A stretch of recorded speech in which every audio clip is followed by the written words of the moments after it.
Iran ने अब होर्मुज को मुकम्मल तौर पर खोलने के लिए अमेरिका को 6 शराइत पेश कर दी। ईरान की सुप्रीम कौमी सलामती काउंसिल के सेक्रेटरी मोहम्मद बाक़िर ज़ुल्क़दर कहते हैं कि ईरान को धमकियां ना दी जाएं, कौम की तौहीन ना की जाए, ईरान और उसके इत्तेहादियों पर मुसल्लत जंग दायमी तौर पर ख़त्म की जाए, नाकाबंदी ख़त्म और नुकसानात का हर्जाना और असासे जारी किए जाएँ, ईरानी कौम पर आयद की गई गैर कानूनी पाबंदियाँ ख़त्म की जाएँ। अमेरिका ने रवैया न बदला तो अब होर्मुज दोबारा नहीं खोली जाएगी। जंग हो या मुज़ाकरात, ईरान अपने इरादों से पीछे नहीं हटेगा। ईरान के साथ तनाज़ा ख़त्म नहीं हुआ, मुज़ाकरात में पेशरफ्त हुई है। अमरीकी नायब सदर JD वेंस का फॉक्स न्यूज़ को इंटरव्यू, कहा आवाम के बेहतरीन मुफाद के लिए सफारती, मुआशी और फौजी ज़राए इस्तेमाल कर रहे हैं।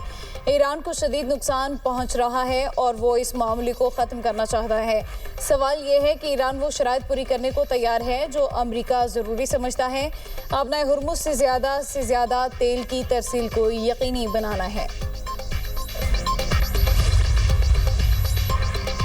अमेरिका से मुतल्लिक ईरान का रवैया नहीं बदला। ईरान के सदर मसूद पज़ेश्कियान की तेहरान में प्रेस कॉन्फ्रेंस, कहा अमेरिका और इसराइल जानते हैं सिर्फ जंग से ईरानियों को ताबे नहीं किया जा सकता। दुश्मन दाखिली तकसीम, नाइतफाकी और तनाज़ात को बतौर हरबा इस्तेमाल कर सकता है। ईरानी अवाम को इस्तकामत और मुज़ाहमत जारी रखना होगी। मुज़ाकरात और सिफारतकारी ने अमेरिका को ईरान से मुफाहमत पर मजबूर किया।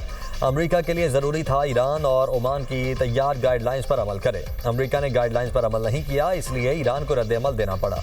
गाइडलाइंस की खिलाफ वर्जियों से निपटने के लिए टीम की ज़रूरत होती है। उम्मीद है ईरान वकार और फ़ख्र के साथ इस राह पर आगे बढ़ेगा। अपने हुर्मुज़ में आरजी रास्ते के माहिदे पर ओमान के साथ पेशरफ्त आखिरी मराहिल में है। ईरानी वज़ीर ख़ारिजा अब्बास अराग़ची कहते हैं आरजी रास्ते का ये मतलब नहीं कि अपना हुर्मुज़ दोबारा खोल दी जाएगी। अपना हुर्मुज़ खोलने का इन्हिसार दीगर अवामिल पर है। अमरीका की जानिब से मुफाहमती यादाश्त की खिलाफ वर्जियों का अजाला किया जाना चाहिए। मौजूदा सूरत हाल अमरीका की जानिब से मुफाहमती यादाश्त की खिलाफ वर्जी का नतीजा है। मक्का मुश्तरका दिफाई मुआहदे का हदफ ईरान नहीं, तुर्क वज़ीर ख़ारिजा हकान फिदान का बयान। कहते हैं मुआहदा तकनीकी एतबार से नेटो मुआहदे की शिक 5 से मुमासलत रखता है। नेटो की तरह एक दूसरे के दिफा की ज़मानत दी। किसी रुकन मुल्क पर हमला हुआ तो वो दूसरे मुल्क पर तसव्वुर किया जाएगा। नए इत्तेहाद के तहत नेटो की तर्ज पर वज़राए ख़ारिजा या वजारती सतह की कमेटी कायम की जाएगी। इसका जनरल सेक्रेटेरिएट सऊदी अरब में कायम होगा। मुआहदे का मकसद तीनों ममालिक की सलामती के लिए बाहमी ताउन की ज़मानत फराहम करना है। तुर्क सदर चाहते हैं इस इत्तेहाद को मज़ीद वुसअत दी जाए। मिस्र भी इन ममालिक में शामिल हो सकता है। मक्का मुआहदे से अमन, सलामती और इस्तेकामत के नए अज़म का आगाज़। तारीखी दिफाई मुआहदे पर पाकिस्तान में जोशो खरोश उरूज पर। अमन, सिक्योरिटी और इस्तेकाम का बाइस बनने वाले मुआहदे के बाद इस्लामाबाद को सजा दिया गया। तीनों मुल्कों के कौमी परचम शाहराहों और इमारतों पर नुमाया। अहम मकामात पर खुसूसी LED स्क्रीन नस्ब। तारीखी बरादराना ताल्लुकात, बाहमी ताउन और मुश्तरका दिफाई अज़्म उजागर। लाहौर की अहम शाहराह मेन बुलेवार्ड गुलबर्ग को रोशनियों से सजा दिया गया। सब्ज और सुर्ख रोशनियां पाकिस्तान, सऊदी अरब, तुर्किया की दोस्ती के रंग बिखेरने लगी। वज़ीर आज़म और फील्ड मार्शल को ज़बरदस्त खराज तहसीन। लिबर्टी चौक में आतिशबाजी का शानदार मुजाहरा। आसमान रंग बिरंगी रोशनियों से मुनव्वर। हम सब एक हैं। मक्का मुश्तरका दिफाई मुआहदे के हवाले से खुसूसी नगमा जारी। हरमैन शरीफैन की हिफाजत मुश्तरका मुकद्दस जिम्मेदारी करार। नगमे में उम्मत के इत्तेहाद और मुश्तरका जिम्मेदारी का जज्बा उजागर।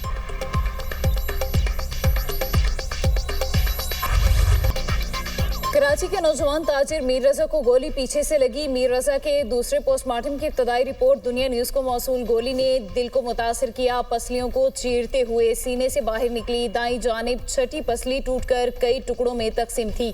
नाक की हड्डी टूटी हुई, जिस्म पर तशद्दुद के निशानात और काले धब्बे पाए गए। मीर रजा की दाईं रान पर 12 सेंटीमीटर तवील फ्रैक्चर और जख्म की निशानदही।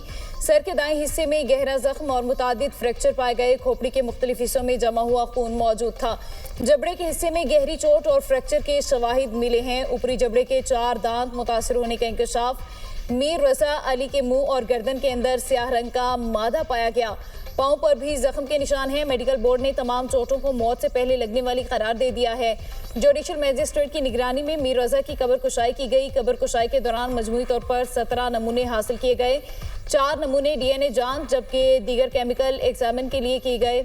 मेडिकल बोर्ड ने डीएनए मैचिंग के लिए मीर रजा के वालिदैन का डीएनए सैंपल भी ले लिया। केमिकल एग्जामिन और डीएनए रिपोर्ट्स 3 से 4 रोज में आने का इम्कान।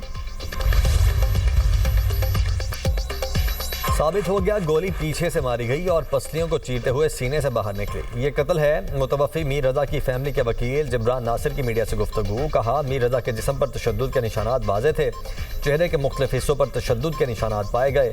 पसलियाँ टूटी हुई थीं जबकि पैर के अंगूठे पर जख्म मिला है। पुलिस अफसरान मामले को खुदकुशी तस्लीम करने पर जोर दे रहे थे। मुतासरा खानदान को घंटों दफ्तर में बिठाकर कहा गया, खुदकुशी है, इसको मान लें। पुलिस को डर है कहीं ये कातलों तक ना पहुंच जाएं। पुलिस तफ्तीश नहीं कर रही है, फैमिली को हिरासा कर रही है। जो दिफा कर रहे हैं उन्हें मालूम है कत्ल के पीछे कौन है। मीर रजा के वालिद मीर हुसैन बोले, पहले दिन से कह रहे हैं ये खुदकुशी नहीं कत्ल है। पुलिस वाले हमारी बात पर यकीन नहीं कर रहे थे। कत्ल किसने किया, किसको बचाने की कोशिश की जा रही है। मेडिकल रिपोर्ट ठीक नहीं थी तो कैसे केस हल हुआ। मीर रजा केस कराची के फिरोजाबाद थाने में दर्ज अगवा की एफआईआर कत्ल के मुकदमे में तब्दील। पुलिस के मुताबिक एफआईआर में कत्ल की दफा 302 शामिल कर दी गई। मुकदमे में कत्ल की दफा कब्र कुशाई और पोस्टमार्टम रिपोर्ट के बाद शामिल की गई है। केस में तफ्तीश के लिए बनाई गई तहकीकाती टीम को हटा दिया गया। DIG crime and investigation Amir Farooqui के सरबराही में नई तफ्तीशी टीम कायम। एसएसपी सीटीडी इरफान बहादुर और एसपी इन्वेस्टिगेशन कुरंगी शामिल। एसपी इन्वेस्टिगेशन सेंट्रल और केस का तफ्तीशी ऑफिसर भी कमेटी का हिस्सा। नई तहकीकाती टीम असर 9 तफ्तीश का आगाज करेगी। नई तहकीकाती टीम जाए वक़्वा का दौरा करेगी। लवाहिकीन और दीगर मुतालिका अफराद से दोबारा पूछताछ करेगी। शवाहिद का भी असर 9 जायजा लिया जाएगा। कहीं नई रिपोर्ट पर तो कोई असरअंदाज नहीं होगा। इंसाफ के तकाजे कौन पूरे करेगा। वजीर दिफा ख्वाजा आसिफ का मीर रजा केस से मुतल्लिक एक्स पर बयान। कहा, लगता है इब्तदाई रिपोर्ट में सवालात के जवाब आ रहे हैं। अब सवाल यह है कौन पोस्टमार्टम बोर्ड को बदलने की पुष्पनाही कर रहा है या कर रहा था। मक्का दिफाई मुआहिदा पाकिस्तान के लिए काबिल फ़ख्र है। पाकिस्तान खित्ते में अमन और तहफ़्फ़ुज़ का ज़ामिन बनकर सामने आया। वफाकी वज़ीर पेट्रोलियम अली परवेज़ मलिक कहते हैं, दुनिया पाकिस्तान की मुसल्लह अफ़वाज की महारत और सलाहियतों की गवाह है। ईरान अमरीका जंग के दौरान पाकिस्तान को मुआशी चैलेंजेस का सामना रहा। वज़ीर आज़म शहबाज शरीफ ने मुश्किल फैसले लेकर पाकिस्तान को तरक्की की राह पर डाला। मुल्क मुआशी मैदान में भी कामयाबी हासिल करेगा।